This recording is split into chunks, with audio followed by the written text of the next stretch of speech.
कल हम फर्मेंटेशन पर बात कर चुके थे। एक बेसिक कॉन्सेप्ट फर्मेंटेशन का हमने लिया और अल्कोहलिक फर्मेंटेशन के टॉपिक पर हमने बात स्टार्ट की थी। उसका रिएक्शन मैकेनिज्म हम देखें।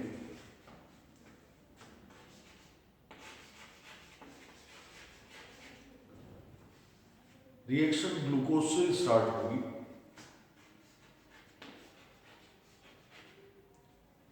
ग्लाइकोलाइसिस होगा जो 3 इरिवर्सिबल रिएक्शंस कंट्रोल कर रही है।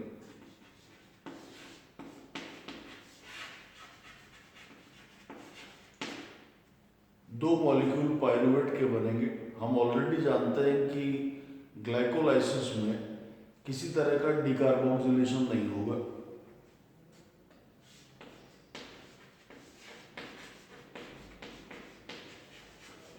हम पढ़ चुके हैं कि ओवरऑल 2 एटीपी का नेट गेन होगा ड्यूरिंग ग्लाइकोलाइसिस और 2 मॉलिक्यूल रिएक्शन मैकेनिज्म में NADH2 की फॉर्म में लिबरेट होंगे। ये एक सिंपल ग्लाइकोलाइसिस है। हमने सिर्फ जो जानकारी काम के लिए अभी यहाँ जरूरी है, हमने सिर्फ उसी पर बात की। अगर ये एरोबिक रेस्पिरेशन होता तो पाइरुवेट के बाद रिएक्शन लिंक रिएक्शन की ओर जाती और एसिटाइल कोएंजाइम A बनता। अल्कोहलिक फर्मेंटेशन में ऐसा नहीं होगा। यहां पाइरुवेट एक मॉलिक्यूल 3 कार्बन यानी 2 मॉलिक्यूल का मतलब 6 कार्बन, यहां हर मॉलिक्यूल से एक CO2 लिबरेट होगी, यानी 2 पाइरुवेट से 2 CO2 लिबरेट होंगे और साथ ही इस रिएक्शन में जो एंजाइम होगा वो पाइरुवेट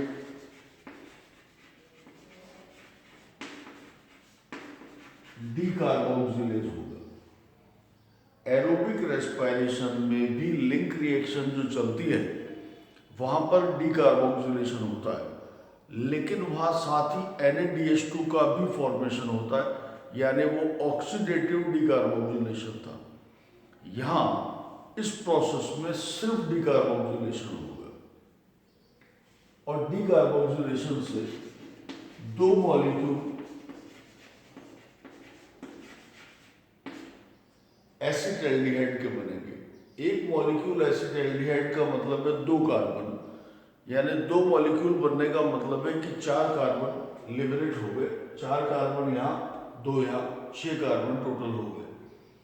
ये 2 एसिटाल्डिहाइड के मॉलिक्यूल अब 2 मॉलिक्यूल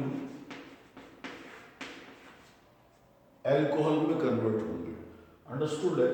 एल्डिहाइड का अल्कोहल में कन्वर्जन होगा तो हाइड्रोजनेशन होगा। यहां पर इस केस में अल्कोहल डिहाइड्रोजिनेज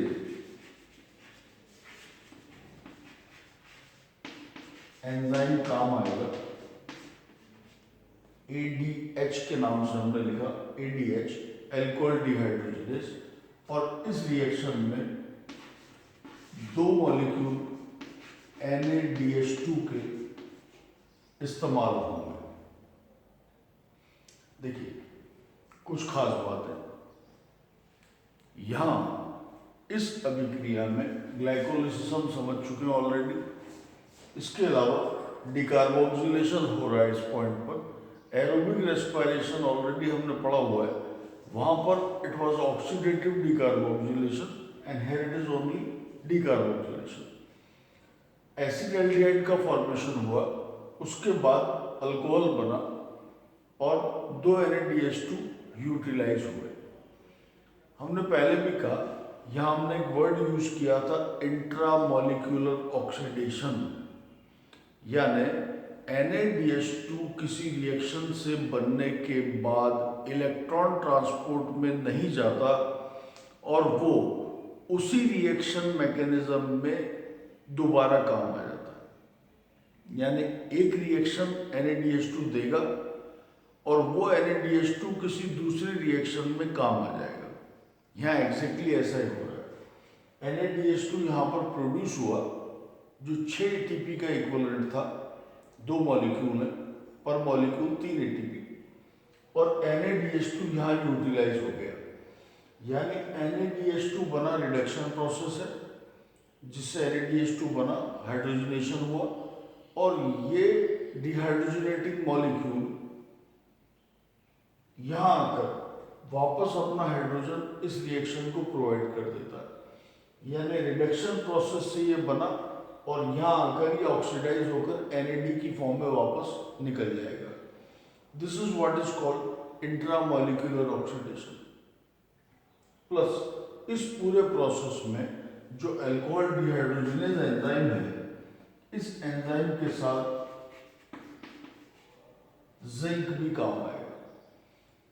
जितने भी तरह के डिहाइड्रोजनेजेस होते हैं और डीकार्बोक्सिलेजेस भी, उनके लिए जिंक एक एक्टिवेटर का काम करता है।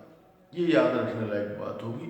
ये जिंक का मेजर फंक्शन है। 2 मॉलिक्यूल अल्कोहल के यहाँ पर प्रोड्यूस हुए, तो एक तो ये बात याद रखने लायक है कि NaDH2 वापस इस्तेमाल हो गया, यानी ये आगे जाकर ATP नहीं देगा, क्योंकि ये इसका इक्विवेलेंट यहाँ पर रीयूटिलाइज हो गया है। इसलिए हम कहते हैं कि एनारोबिक रेस्पिरेशन और फर्मेंटेशन में नेट गेन सिर्फ 2 ही ATP का होगा, क्योंकि NaDH2 बैलेंस हो गया है। ठीक है, तो नेट गेन सिर्फ 2 ATP करेगा। इसके अलावा इस प्रोसेस में कंपैरेटिव टू एरोबिक रेस्पिरेशन, में फिर से बार बार कह रहा हूँ कि एरोबिक रेस्पिरेशन में पायरुवेट का ऑक्सीडेटिव डीकार्बोक्सिलेशन हुआ। यहाँ देखिए क्या हो रहा है। लैंग्वेज में, अगर टेक्निकल लैंग्वेज में हम कहें तो पायरुवेट का सिर्फ डीकार्बोक्सिलेशन हो रहा है, ठीक, ऑक्सीडेशन नहीं हो रहा।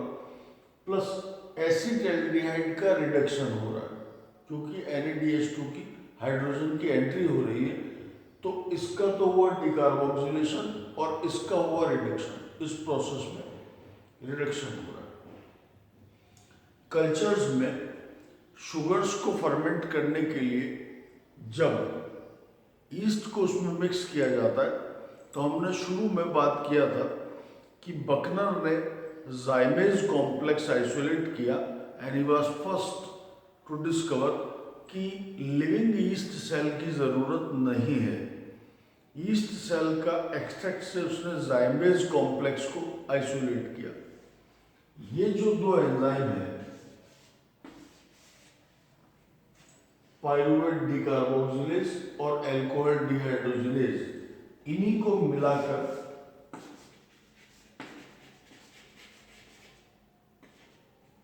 जाइमेज कॉम्प्लेक्स कहा जाता है। ये याद रखने लायक बात होगी। इन दोनों को मिलाकर ही जाइमेज कॉम्प्लेक्स कहा गया। ये ओवरऑल फर्मेंटिंग प्रोसेस है। जब लार्ज स्केल कल्चर्स, जैसा हम बायोटेक्नोलॉजी में वर्ड पढ़ते हैं बायोरिएक्टर्स का इस्तेमाल करके जब 1000 लीटर या उससे ज़्यादा अगर अल्कोहल प्रोडक्शन की ज़रूरत हो, तो ईस्ट के कल्चर्स फर्मेंटेशन के लिए उसमें मिक्स किए जाते हैं, और ईस्ट की वजह से अल्कोहल का प्रोडक्शन होता है। एक सीमा के बाद, एक लिमिट के बाद अल्कोहल का प्रोडक्शन बंद हो जाता है। वो सीमा क्या है? अप्रोक्सीमेटली 13%। जब किसी कल्चर में अल्कोहल का कॉन्सेंट्रेशन 13% के आसपास हो जाता है, ऐसा नोटिस किया गया एक्सपेरिमेंटली कि जब ये कल्चर्स में अल्कोहल का कॉन्सेंट्रेशन 13% के आसपास आ जाता है, तो अल्कोहल का प्रोडक्शन रुक जाता है। क्या कारण है इसका? असल में इस रिएक्शन से अल्कोहल बन रहा है। अल्कोहल जब इस सीमा तक पहुंच जाता है, तो अल्कोहल अपने बनाने वाले एंजाइम को इनहिबिट कर देता है। यानी रिएक्शन का एंड प्रोडक्ट अपने बनाने वाले एंजाइम को ही इनहिबिट कर देता है। ठीक, इस चीज को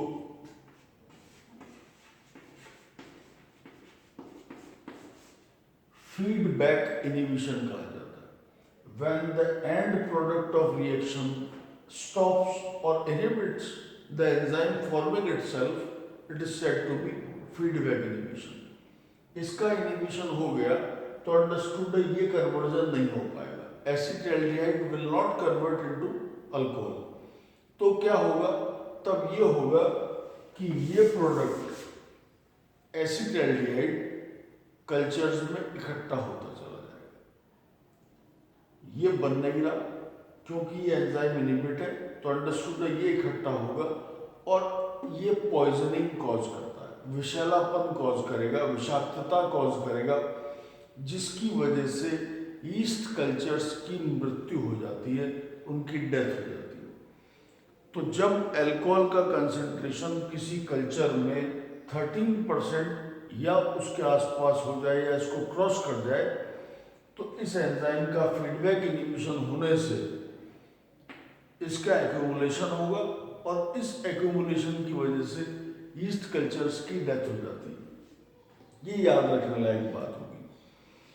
तो अल्कोहलिक फर्मेंटेशन एक इम्पॉर्टेंट प्रोसेस है, क्योंकि ब्रूइंग इंडस्ट्री जितनी भी है, पेय अल्कोहलिक पेय उद्योग जितना भी है, उसमें बियर प्रोडक्शन में खास तौर से इन कल्चर्स का इस्तेमाल किया जाता है और लार्ज स्केल कल्चर्स पे इनको प्रोड्यूस किया जाता है, क्योंकि सभी कंट्रीज में, सभी स्टेट्स में इस ब्रूइंग इंडस्ट्री में बियर का ऑल्दो डिमांड है। तो यहाँ पर जनरली जो ग्लूकोज लिया जाता है वो बार्ली से लिया जाता है, और जितने तरह के अलग अलग अल्कोहलिक प्रोडक्ट्स हैं उन कल्चर्स में माइक्रोब भी अलग अलग तरह के लिए जा सकते हैं। जैसे सैक्रोमाइसिस की अलग अलग स्पीसीज ये काम करती हैं, अलग अलग तरह के टेस्ट और फ्लेवर्स डेवलप करने के लिए अलग तरह के माइक्रो ऑर्गेनिजम्स, अलग तरह के फ्लेवरिंग एजेंट्स या बेस, जैसे हम यहाँ कह रहे हैं कि बियर के लिए बार्ले से ग्लूकोज लेते हैं, फ्रूट से, वेजिटेबल्स से, कई तरह के दूसरे जो अनाज हैं, सीरियल्स हैं, राइस है, उनसे भी इस तरह के प्रोडक्ट लिए जा सकते हैं, पर हर बार स्पीसीज अलग होती है। कुल मिलाकर आज हमने ये बात किया alcohol production, simple alcoholic fermentation के लिए। नेक्स्ट वीडियो में will talk about lactic acid fermentation. Thank you.